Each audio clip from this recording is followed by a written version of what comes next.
Prickly Porky Makes Friends. Chapter 3. The merry little breezes soon spread the news over the green meadow and all through the green forest that a stranger had come from the north. At once all the little meadow people and forest folk made some excuses to go over to the big poplar tree where the stranger was so busy eating. At first he was very shy and said nothing. He was a queer fellow, and he was so big, and his teeth were so sharp and so long that his visitors kept their distance.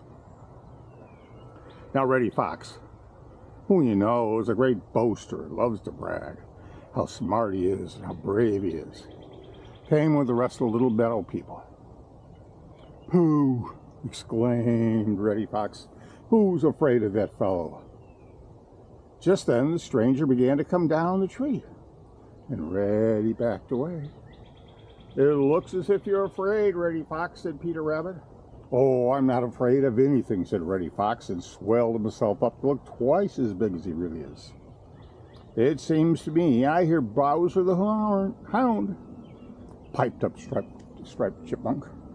Now Striped Chipmunk had not heard Bowser the Hound at all when he spoke, but just then there was a pattering of heavy feet around in the dried leaves, and sure enough, there was Bowser himself.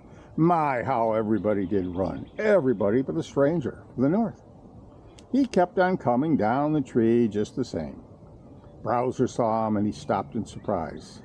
He had never seen anything quite like this. He was a big, dark little fellow. A big fellow. "Wow, wow, wow," shouted Bowser in his deepest voice. Now when Bowser used that great deep voice of his, he was accustomed to seeing all the little meadow people and forest folk run. But the stranger did not even hurry.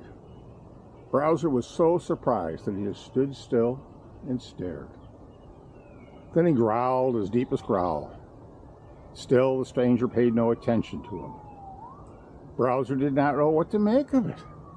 "I'll teach that fellow a lesson," said Bowser to himself. "I'll shake him and I'll shake him and I'll shake him until he has no breath left."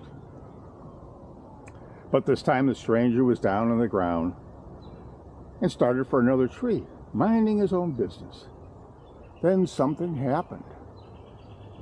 Bowser made a rush at him, and instead of running, what do you suppose the stranger did? He just rolled himself up in a tight little ball with his head tucked down under his waistcoat. Then he rolled up that way, and all little spears hidden in the hair of his coat stood up right out until they looked like a great chestnut burr. Bowser stopped short. Then he reached out his nose and sniffed at the queer thing. Slap! The tail of the stranger struck Bowser the Hound right across the side of his face, and a dozen of those little spears were left sticking right there in the pins, like pins in a push cushion. "Wow, wow, wow!" yelled Bowser at the top of his lungs, and started for the home from his tail between his legs, and yelling with every jump. Then the stranger unrolled himself and smiled, and all the little meadow people and forest folk who had been watching sounded aloud with joy.